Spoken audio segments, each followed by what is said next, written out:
اور پھر اس کو کس طریقے سے تقسیم کیا جائے گا، یہ احکام و مسائل نہیں آئے تھے۔ اس وقت آپس میں صحابہ کرام کی الگ الگ رائے ہوئی کہ اس کو اس طریقے سے تقسیم کیا جانا چاہیے۔ اس پر جب رائے الگ الگ ہوئی تو الگ الگ خیالات کی وجہ سے الگ الگ سوچ میں یہ چیزیں بڑھ گئی اور ایک اختلاف کی کنڈیشن پیدا ہونے لگی۔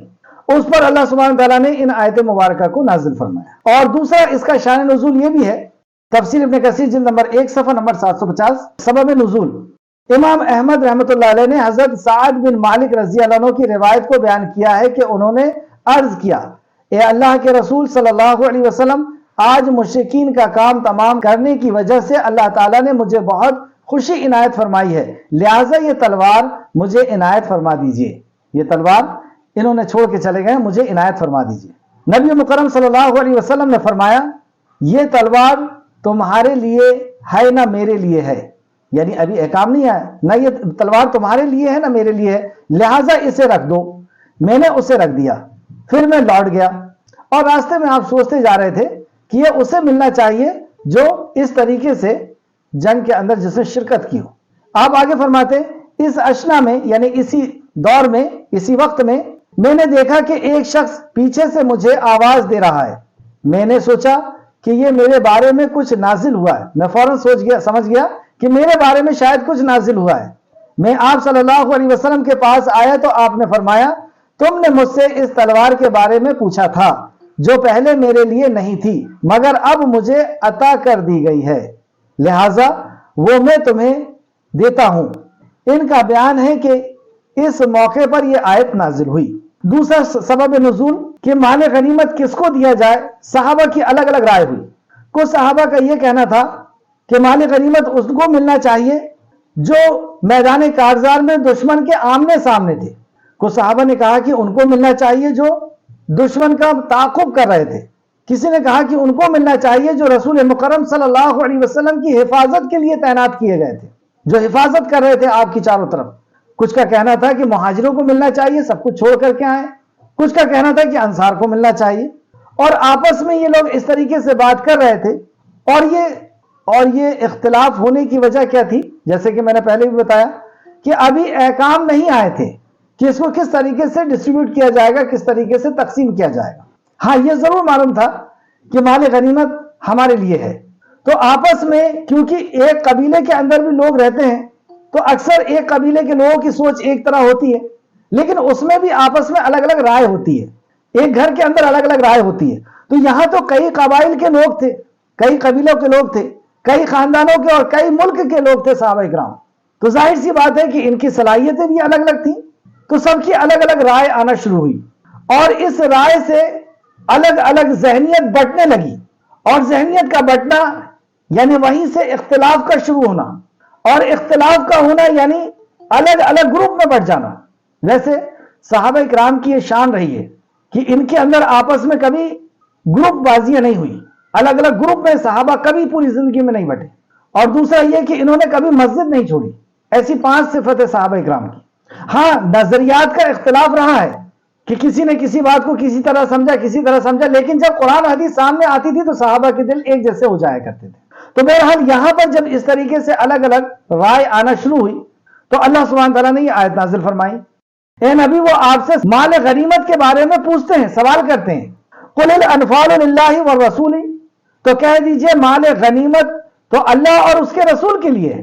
ذہن سازی دیکھیے کتنے پیارے طریقے سے اللہ سبحانہ تعالیٰ کر رہا ہے کہ تم نے جنگ کس کے لیے لڑی ہے، یہ ظالموں کو کس کے لیے شکست دی ہے، ظالموں کا مقابلہ کس کے لیے کیا ہے، کس کے حکم سے کیا ہے، تو اللہ کے حکم سے کیا ہے، ظلم کے خاتمے کے لیے کیا ہے۔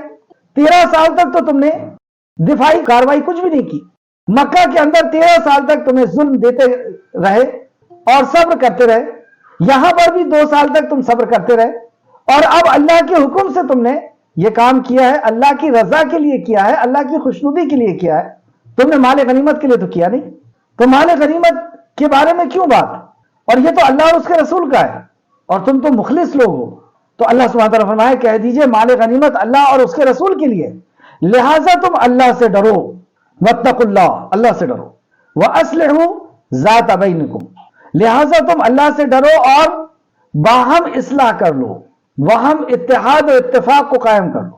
یعنی اس مال غنیمت سے کئی گنا زیادہ قیمتی ہے یہ تمہارا اتحاد. تو لہٰذا تم اللہ سے ڈرو اور باہم اصلاح کر لو. کیسے ہوگی اصلاح؟ رائے سب کی ہے، بڑی بڑی رائے ہیں اور سب اپنے آپ میں معنی رکھتے ہیں، سب کی قربانیاں ہیں. تو کس کی رائے مان لی جائے؟ اللہ رب العزت نے اس کا ایک نسخہ بتایا کہ صرف ایک یہ راستہ ہے جس سے تمہارے بیچ میں اتحاد اور اتفاق قائم ہو سکتا ہے اگر تم مومن ہو، اور اگر مومن نہیں تو اتفاق قائم نہیں ہو سکتا. تو اللہ رب العزت نے نسخہ بتایا، وَأَطِيعُوا اللَّهَ وَرَسُولَهُ إِن كُنتُم مُؤْمِنِينَ. تو اللہ اور اس کے رسول کی اطاعت کرو اگر تم مومن ہو. تو یہاں پر تمہارا اتحاد اور اتفاق واپس آنے کا جو ذریعہ ہے، راستہ ہے، وہ صرف ایک ہی ہے کہ اپنی اپنی ساری رائے کو چھوڑ دو اور اللہ اور اس کے رسول پر کی اطاعت کرنا شروع کر دو. اور اگر تم مومن ہو، یعنی یہ ایمان کا تقاضا ہے کہ جب بھی ہم میں آپس میں کسی مسئلے کو لے کر کے اختلاف ہو، اور اختلاف کب ہوگا؟ جب اس مسئلے کا حل ہم کو قرآن و حدیث سے نہیں معلوم ہے، تب اختلاف ہونے کی ایک شکل بنتی ہے. لیکن اگر کسی مسئلے میں قرآن و حدیث کا فیصلہ ہمارے سامنے ہو تو پھر ہماری رائے الگ الگ جانے کا سوال ہی پیدا نہیں ہوتا، کیونکہ ہمارے سامنے اللہ کا کلام اور نبی کا فرمان ہے. لیکن اگر ہمارے پاس علم نہیں ہے اور وہ مسئلہ ہمیں نہیں پتا ہے تو ہاں پھر رائے الگ الگ ہو سکتی ہے. اور رائے الگ الگ ہو گئی ہے اور اس وقت اگر کسی نے ہمیں اللہ کے کلام اور نبی کے فرمان سے بتا دیا کہ اس مسئلے کا حل اللہ کے نبی نے اس طرح دیا ہے، تو ایک ایمان والے کی صفت یہ ہے کہ وہ فوراً رجوع کرتا ہے. جیسے کہ اللہ نے یہاں فرمایا کہ اللہ اور اس کے رسول کی اطاعت کرو اگر تم مومن ہو. تو مومن کی یہ پہچان ہوتی ہے کہ وہ فوراً اطاعت کرنا ہے. تو اس آیت میں ایک بات ہمیں یہ بھی پتہ چلی کہ اختلاف کی وجہ کیا تھی کہ مال غنیمت کے تعلق سے احکام و مسائل پہلے نازل نہیں ہوئے تھے، اس لیے اپنی اپنی رائے دینے لگے کہ اس طریقے سے اس کو ڈسٹریبیوٹ کرنا چاہیے، بٹنا چاہیے. اور جب الگ الگ رائے ہوئی، اختلاف ہونے کا اندیشہ ہوا، تو اللہ رب العزت نے پہلے ذہن سازی کی کہ تمہارا مقصد کیا ہے. تم نے اللہ رب العزت کی رضا کے لیے لڑے ہو، ابھی تک تم مشرکین کے ظلم اور ستم کو سہتے رہے، 15 سال گزر گئے، اور اب اس ظلم کے خاتمے کے لیے اللہ کے حکم سے تم لڑے ہو. تو یہ مال غنیمت تو اللہ اور اس کے رسول کا ہے، تمہیں اس سے کیا سروکار؟ اور اس کو کس طریقے سے بانٹنا ہے، کس طریقے سے تقسیم کرنا ہے، وہ تو اللہ اور اس کا رسول جانے. اور تمہیں تو چاہیے کہ تم ان کی اطاعت کرو. تو قانون نہیں، پہلے ذہن سازی کی گئی. ذہن سازی ہو جائے گی تو قانون پر عمل ہو سکتا ہے. اگر ذہن صحیح ہے، سوچ صحیح ہے کہ ہمیں اللہ اور اللہ کے نبی کی اطاعت ہی کرنا ہے، تو پھر وہ قانون پر ہم آسانی سے عمل کر سکتے ہیں اور قانون بنا لیں، اسے نافذ بھی کر لیں. لیکن ذہن ہمارا اطاعت و فرمانبرداری کا ہے ہی نہیں. ہم اپنی مرضی، اپنے خاندان، اپنے معاشرے اور اپنے باپ دادا کے طریقے پہ ہی چلنا چاہتے ہیں. تو پھر اگر قانون کو نافذ بھی کر دیا گیا تو اس سے کوئی فائدہ ہونے والا نہیں ہے. نبی مکرم صلی اللہ علیہ وسلم کے صحابہ ایسے سلیم الفطرت یا ایسے صاف دل کے لوگ تھے کہ اللہ اور اس کے نبی کی اطاعت ہی ان کا زندگی کا مقصد تھا. اس تعلق سے چند آیتیں اور نوٹ فرمائیں. ہر کام میں اللہ اور اس کے رسول کے فیصلے کو مکمل طور پر تسلیم کرنا، یہ مومن کی صفت ہے کہ ہر کام میں اللہ اور اس کے رسول کے فیصلے کو مکمل طور پر تسلیم کرنا. سورہ نساء آیت نمبر 65، فلا وربک. اس آیت میں اللہ رب العزت نے قسم کھائی کہ قسم ہے تیرے پروردگار کی، یہ مومن نہیں ہو سکتے جب تک کہ تمام آپس کے اختلاف میں. یہ مومن نہیں ہو سکتے کب تک؟ جب تک کہ اپنے تمام آپس کے اختلاف میں. آج ہم دیکھیں کہ مسلمانوں کے ہر مسئلے کے اندر اختلاف، اور اس کے حل کے لیے اللہ رب العزت نے اپنی ذات کی قسم کھا کر کے ہمیں سمجھا دیا. اور دوسرے اینگل سے اگر دیکھیں، دوسرے زاویے سے، تو ایمان والے کی صفت بتا دیا قسم کھا کر کے کہ تم دھوکہ مت کھا لینا کہ یہ شخص ایمان والا ہے. ایمان والے کی صفت تو یہ ہونا چاہیے، یہ ہے. تو قسم ہے تیرے پروردگار کی، یہ مومن نہیں ہو سکتے جب تک کہ تمام آپس کے اختلاف میں آپ صلی اللہ علیہ وسلم کو حاکم نہ مان لیں، آپ کا فیصلہ، آپ کی سنت، آپ کی حدیث کو قبول نہ کر لیں، آپ کے فیصلے کو تسلیم نہ کر لیں. پھر جو فیصلہ آپ ان میں کر دیں اس نے اپنے دل میں کسی طرح کی تنگی اور ناخوشی نہ پائیں، یعنی دل کی خوشی کے ساتھ کہ میرے نبی کا حکم ہے، اور میرے نبی کا حکم یعنی رب کا حکم، اللہ کا حکم، کیونکہ نبی اپنے طرف سے کچھ نہیں کہتے، وہ وہی کہتے ہیں جو وحی الہی ہے. تو دل کی گہرائی سے اور خوشی کے ساتھ اس کو قبول کر لیں، فرما برداری کے ساتھ اسے قبول کر لیں. اسی طرح مومن کی صفت کہ ہر چیز پر اللہ اور اس کے رسول کی اطاعت و رضا کو ترجیح دیں. ہر کسی کے حکم کے اوپر اللہ اور اس کے رسول کے حکم کو ترجیح دیں. یعنی معروف میں اطاعت ہے، منکر میں نہیں. یہ بھی ایک حدیث کا مفہوم ہے. بہرحال یہاں پہ آیت نوٹ کریں، سورہ نساء آیت. ایمان والوں کا قول تو یہ ہے. اب دیکھیے یہاں پر بھی ایمان والوں کی صفت بتائی جا رہی کہ ان کا کہنا تو یہ ہے، ان کا قول تو یہ ہے کہ جب انہیں اس لیے بلایا جاتا ہے کہ اللہ اور اس کے رسول ان میں فیصلہ کر دیں، یعنی جو بھی ان کے آپس میں اختلاف ہو رہا ہے انہیں اس لیے بلایا جاتا ہے کہ چلو تمہارے اختلاف کا فیصلہ قرآن و حدیث سے کر لیتے ہیں، قرآن سے اور اللہ کے نبی کی سنت سے کر لیتے ہیں، صحابہ کرام کے منہج سے کر لیتے ہیں کہ صحابہ کرام نے اس عمل کو کس طریقے سے کیا نبی مکرم کی رہبری میں. تو مومن کی صفت یہ بتائی کہ ایمان والوں کا قول تو یہ ہوتا ہے کہ جب انہیں اس لیے بلایا جاتا ہے کہ اللہ اور اس کے رسول ان میں فیصلہ کر دیں تو وہ کہتے ہیں کہ ہم نے سنا اور اطاعت کی. یہ فوراً آ جاتے ہیں.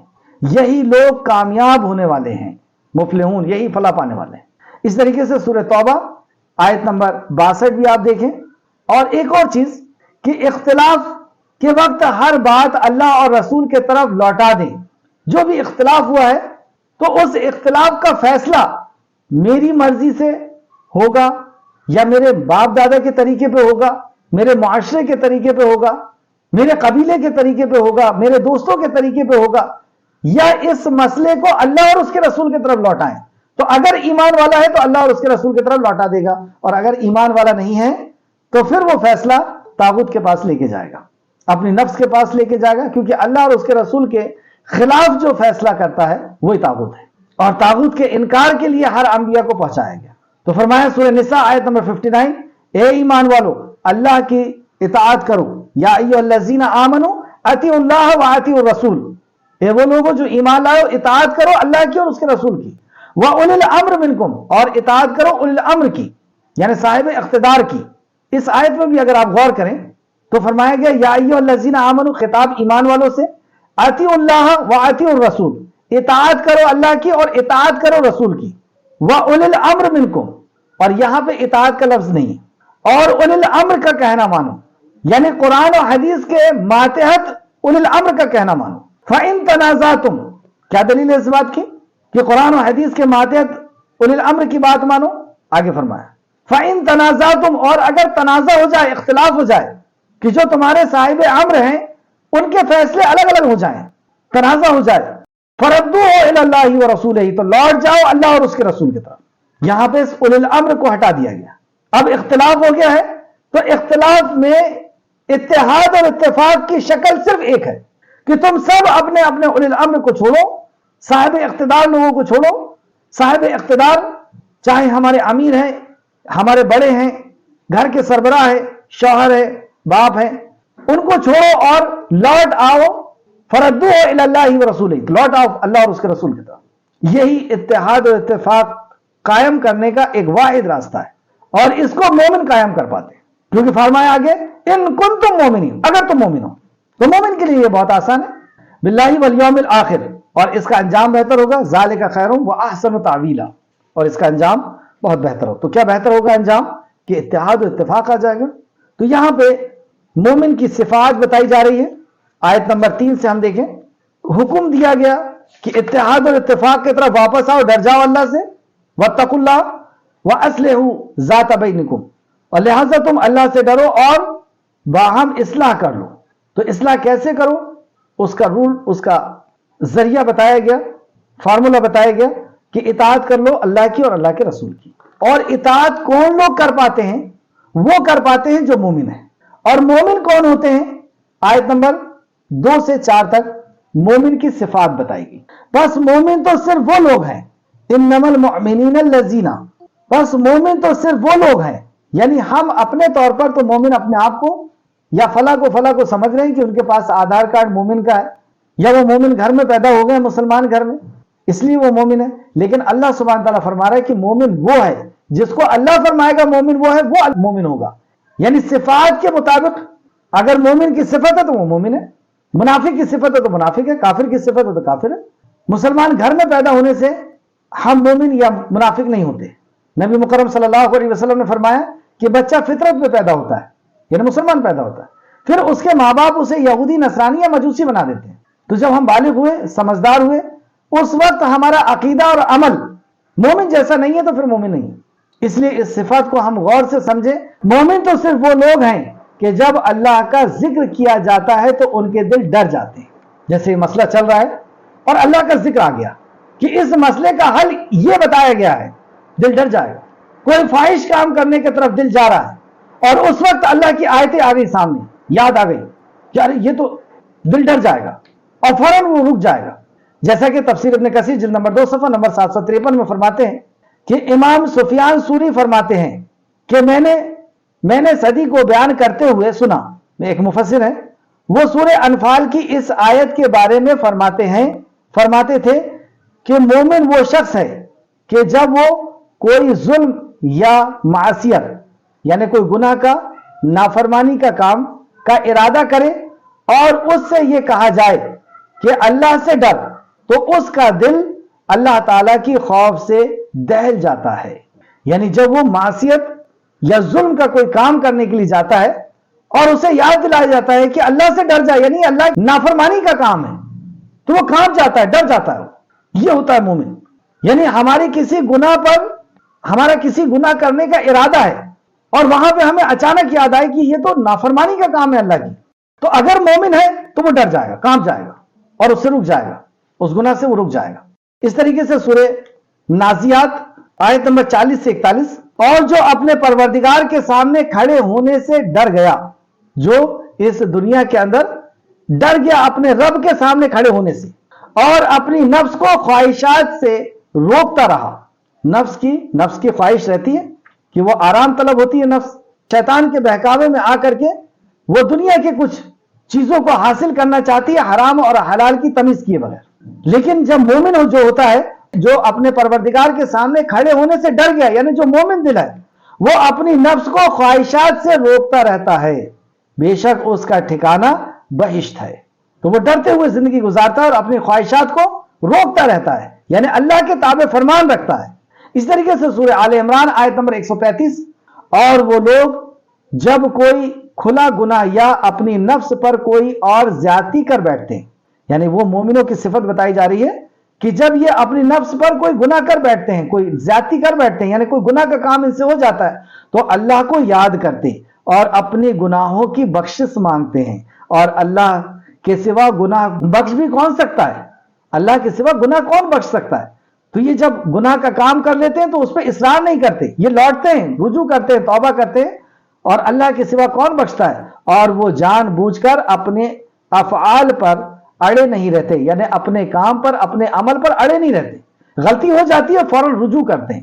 تو گویا کہ اللہ کا جب ذکر ان کے سامنے آتا ہے، اللہ کا دھیان آتا ہے، اللہ کے خیال آتا ہے، اللہ کے احکام و مسائل ان کے سامنے آتے ہیں، تو یہ اپنے غلط کام سے رک جاتے ہیں، ڈر جاتے ہیں.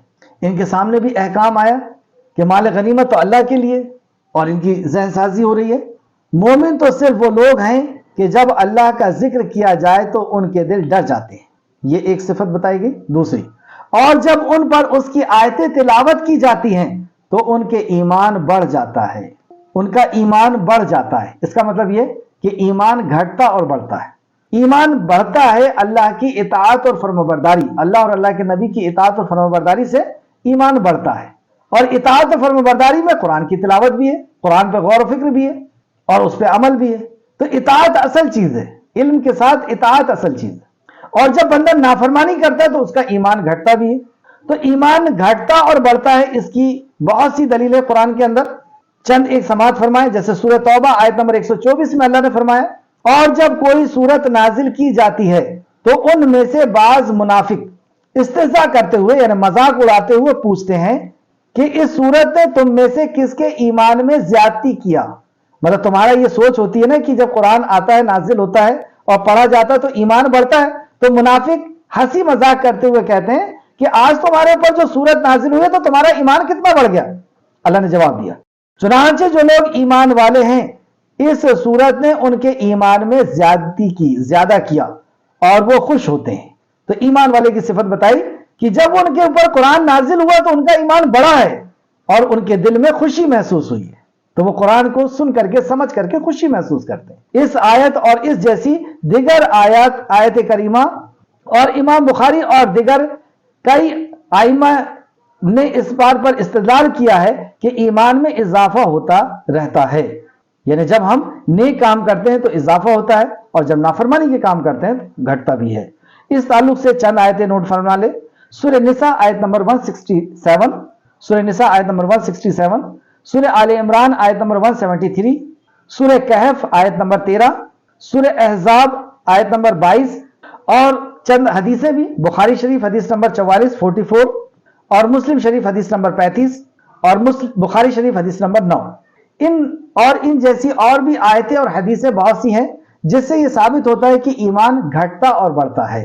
تو یہاں پہ اللہ سبحانہ تعالیٰ نے فرمایا اور جب ان پر اس کی آیتیں تلاوت کی جاتی ہیں تو ان کا ایمان بڑھ جاتا ہے، یعنی جب وہ معصیت کے کام کرنے لگتے ہیں یا کچھ ایسی بات ان سے سرزد ہونے والی ہوتی ہے اور جیسی اللہ رب العزت کی آیتیں ان کے سامنے آتی ہیں تو ان کا ایمان بڑھتا ہے، یعنی وہ اس گناہ سے چھوڑ دیتے ہیں، وہ اس معصیت کے کام کو چھوڑ دیتے ہیں، اس کا انکار کر دیتے ہیں اور وہ اپنے رب ہی پر توکل کرتے ہیں۔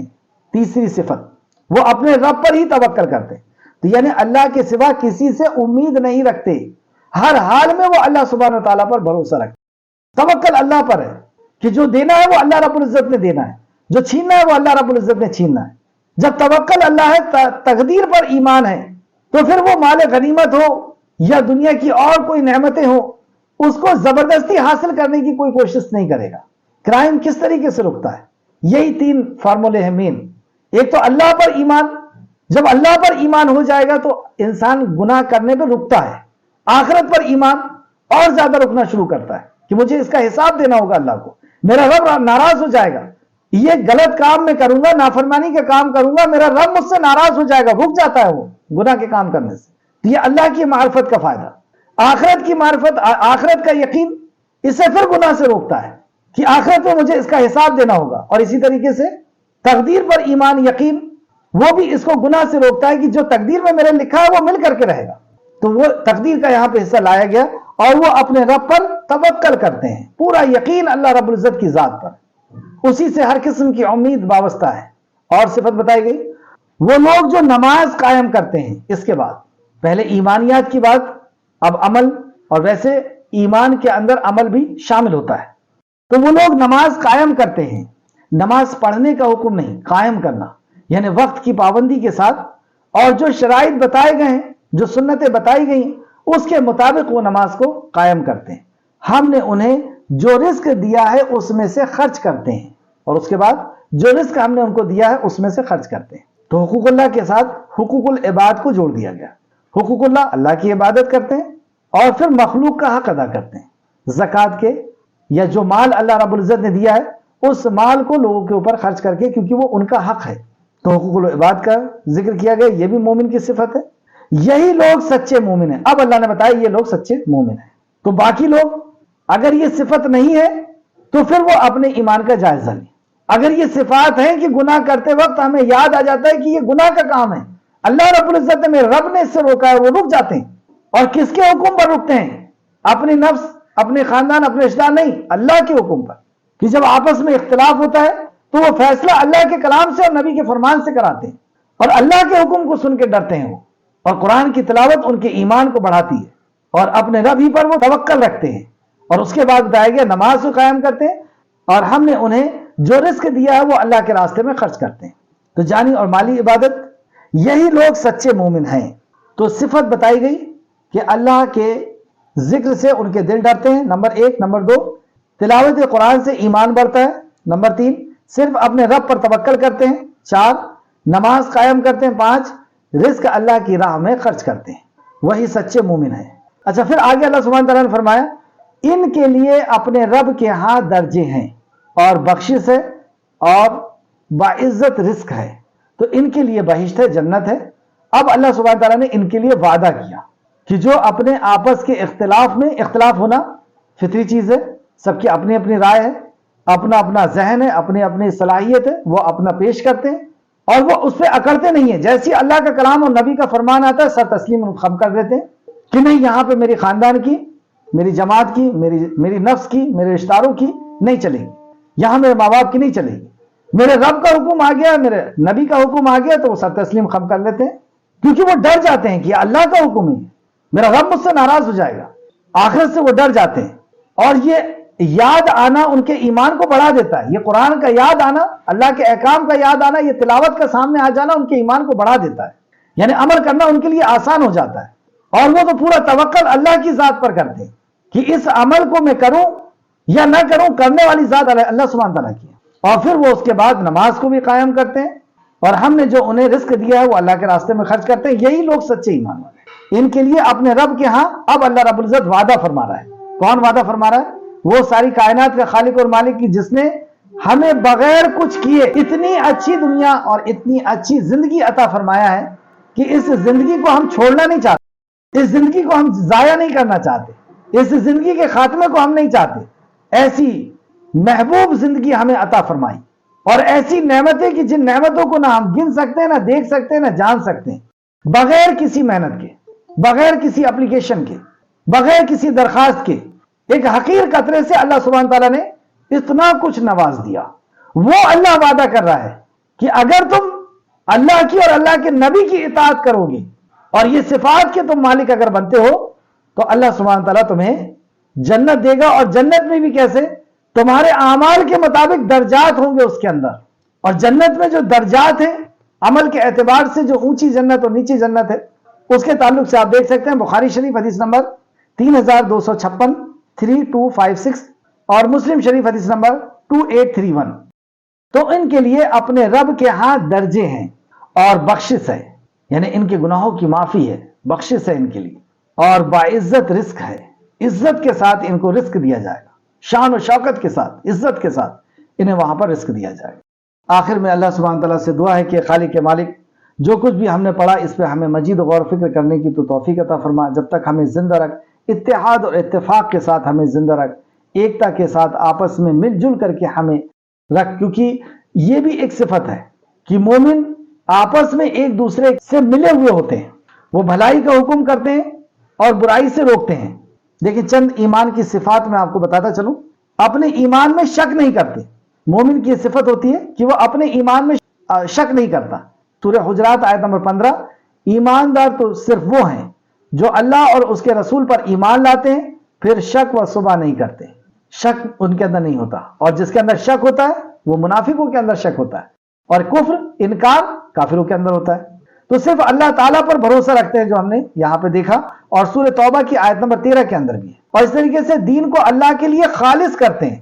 مومن کی صفت کہ وہ دین کو اللہ کے لیے خالص کرتے ہیں، سورہ نساء آیت نمبر 146 کے اندر فرمایا، ہاں جو توبہ کر لیں اور اصلاح کر لیں اور اللہ تعالیٰ پر کامل یقین رکھیں اور اپنے دین کو اللہ کے لیے خالص کر لیں، دین کو اللہ کے لیے خالص کر لیں، یعنی جو احکام و مسائل اللہ سبحانہ تعالیٰ نے فرمائے ہیں، اس احکام و مسائل میں کسی اور احکام و مسائل کو وہ شامل نہیں کرتے، ملاوٹ نہیں کرتے، جس کام کو جس طریقے سے اللہ سبحانہ تعالیٰ نے کرنے کا کہا ہے اس طریقے سے کرتے ہیں۔ تو یہ لوگ مومنوں کے ساتھ ہیں۔ پھر سے اس آیت کو دیکھیں، سورہ نساء، اس میں مومن کس طریقے سے بنتے ہیں اور کیا اس کی صفت ہوتی ہے، دونوں چیز یہاں پہ ذکر کی گئی ہے۔ سورہ نساء آیت نمبر 146، ہاں جو توبہ کر لیں، تو ابھی تک جو زندگی گزر چکی ہے اس سے یو ٹرن لے لیں، اس زندگی کو چھوڑ کر کے اب اس زندگی میں جو اطاعت کے ساتھ اللہ اور اللہ کے نبی کی، تو ہاں جو لوگ توبہ کر لیں اور اصلاح کر لیں، اصلاح کر لیں یعنی جو برائیاں ہیں اس کو دور کر لیں، اور برائیاں کب دور ہوں گی؟